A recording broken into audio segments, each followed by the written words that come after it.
கிருஷ்ணகிரி மாவட்டத்தில் மாங்காய்க்கு உரிய விலை நிர்ணயம் செய்ய வலியுறுத்தி தமிழக விவசாயிகள் சங்கத்தின் மாநில தலைவர் இராமகவுண்டர் தலைமையில் விவசாயிகள் மாவட்ட ஆட்சியரிடம் தினேஷ்குமாரிடம் கோரிக்கை மனுவின கொடுத்தனர். கிருஷ்ணகிரி மாவட்டத்தில் சுமார் 40,000 ஹெக்டேர் பரப்பளவில் சாகுபடி செய்யப்பட்டு வருகிறது. இம்மாவட்டத்தில் உற்பத்தி செய்யப்படும் சுவை மிகுந்த பங்கனப்பள்ளி, வித்தர், பல்கோவா, மல்லிகா, காதர் என பல்வேறு வகையான மாங்கனிகள் உற்பத்தி செய்யப்பட்டு உள்நாடு மற்றும் வெளிநாடுகளுக்கும் அனுப்பப்பட்டு வருகிறது. இந்த நிலையில் கடந்த 2 ஆண்டுகளுக்கும் மேலாக விவசாயிகள் உற்பத்தி செய்யும் மாங்காய்க்கு உரிய விலை கிடைக்காமல் விவசாயிகள் பெரும் இன்னல்களுக்கு ஆளாகி வருகின்றனர்.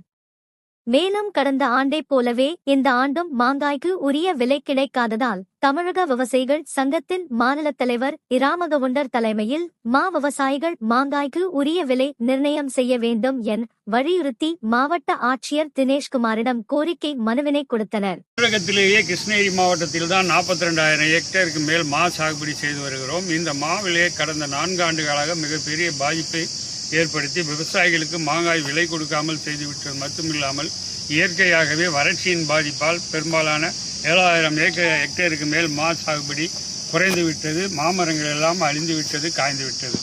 இதற்கு இழப்பீடு வேணும் என்று பல்வேறு போராட்டங்களை நடத்தினோம்.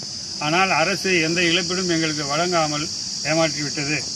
தற்போது அண்டை மாநிலமான கர்நாடகா, ஆந்திரா, தெலுங்கானா மாநிலங்கள் ஏக்கருக்கு 15,000 ரூபாய் வரை உற்பத்தி மானியமும் டன்னுக்கு 15,000 ரூபாய் வரை உற்பத்தி மானியமும் வழங்கி கொண்டிருக்கிறார்கள். அதுபோல் எங்களுக்கு வழங்க வேண்டும் என்று கோரிக்கை வைத்திருக்கிறோம். இந்த ஆண்டு மாங்காய் விளைச்சல் ஓரளவுக்கு சுமாராக இருந்தும் அடித்த காற்று, சூறாவளி காற்று, ஆலங்கட்டி மழையால் எல்லாம் சேதமாகி போச்சு. விவசாயிகளுக்கு லாபமே இல்லாத சூழ்நிலையை உருவாக்கிவிட்டது. இந்த மாவட்டத்திலே 75 மாம்பழக்கூழ் தொழிற்சாலைகள் இருந்தும் வெறும் 7 தொழிற்சாலைகள் மட்டுமே இயக்குவதற்குண்டான சூழ்நிலையை உருவாக்கி கொண்டிருக்கிறார்கள். விவசாயிகளுடைய மாங்காய் பழுக்க ஆரம்பித்து விட்டது, பழுத்து மரத்தில் விழுகிறது. எந்த மாம்பழக்கூழ் தொழிற்சாலையும் அறவே ஆரம்பிக்கவில்லை. ஆகவே அரசு சென்ற ஆண்டு விவசாயிகளுக்கு கொடுக்கப்பட்ட இழப்பீடு உண்மையான விவசாயிகளுக்கு போய் சேரவில்லை. அந்த விவசாயிகள் பாதிக்கப்பட்டார்கள். அரசுக்கு வேண்டியவர்களுக்கு மட்டுமே இழப்பீடை கொஞ்சம் கொடுத்தார்கள். மீதி விவசாயிகளுக்கு எதுவுமே போய் சேரவில்லை. ஆகவே 10,000 ஏக்கர் பாதிக்கப்பட்டு வெறும் 4,000 ஏக்கருக்கு மட்டுமே இழப்பீடு கொடுத்திருக்கிறார்கள். போதுமானதாக அல்ல. ஆகவே அரசு இந்த ஆண்டு மாங்காய் மிகப்பெரிய அளவுக்கு உற்பத்தி இல்லை என்றாலும் குறைந்திருந்தாலும் உற்பத்தி செய்யப்பட்ட மாங்காய் இப்போது எந்த தொழிற்சாலையும் இயக்காத காரணத்தினால் மரத்திலே பழுத்து அழுகி கொண்டிருக்கிறது. இந்த வாரம் பெய்த மழையால் அனைத்து மாங்காயும் உதிரிவிட்டது. ஆகவே மாமரத்தில் மாங்காய் மிக மிக குறைவாக இருக்கின்றது. ஆகவே அரசு ஒரு டன்னு மாங்காய்க்கு 15,000 ரூபாய் இழப்பீடு வழங்க வேண்டும். ஏக்கருக்கு 30,000 ரூபாய் உற்பத்தி மானியம் வழங்க வேண்டும். இப்போ மாங்காய் உற்பத்தியை பெருப்பதற்காக அரசு கொடுக்கின்ற மானியங்கள், இடை நடவுகள் செய்வதற்கு கொடுக்கின்ற மானியங்கள் பணமாக அரசு வழங்க வேண்டும். அது மட்டுமல்ல, விவசாயிகளை காப்பாற்றுவதற்கு உண்டான சூழ்நிலையை உருவாக்குவதற்கு அரசு முன்வர வேண்டும். விவசாயிகளுக்கு உண்டான எந்த நடவடிக்கையும் இல்லாமல் இருக்கிறது.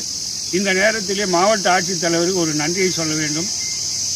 தேர்தலுக்கு முன்பாக வறட்சி 7 மாதமாக அடித்துக் கொண்டிருக்கிறது. இந்த வறட்சியிலே மாமரங்களை காப்பாற்ற வேண்டும் என்றால் விவசாய இலவச பம்பு செட்டில் இருந்து விவசாயிகள் டிராக்டர், டேங்கரிலே தண்ணீரை பிடித்து இந்த தண்ணீரை விவசாயிகளுடைய தொலை தூரத்தில் இருக்கிற மாமரங்களுக்கு பாய்ச்சுவதற்கு தடையற்ற நிலைமையை மின்வாரியத்துடன் பேச்சுவார்த்தை நடத்தி உருவாக்க வேண்டும் என்று கோரிக்கை வைத்தோம். அதன் அடிப்படையிலே மாவட்ட ஆட்சித்தலைவர் மின்வாரியத்துடன் பேசி இந்த ஆண்டு விவசாயிகளுடைய விவசாய பம்பு செட்டில் இருந்து டிராக்டர், டேங்கரிலே தண்ணீரை பிடிச்சி தென்னை மரங்களுக்கு தொலை தூரத்தில் இருப்பதற்கு ஊற்றி அந்த மரங்களை காப்பாற்றுவதற்கு எந்த ஒரு தடையும் இல்லாமல் எங்களுக்கு வழிவகை செய்த மாவட்ட ஆட்சித்தலைவருக்கு இந்த நேரத்திலே நாங்கள் நன்றி சொல்ல கடமைப்பட்டிருக்கிறோம். ஆகவே இவைகள் அத்தனையும் ஒரு கோர்வையாக கொண்டு வந்து எங்களுடைய தீர்மானத்தை மாவட்ட நிர்வாகத்திற்கு கொடுப்பதற்காக இன்று வந்துள்ளோம்.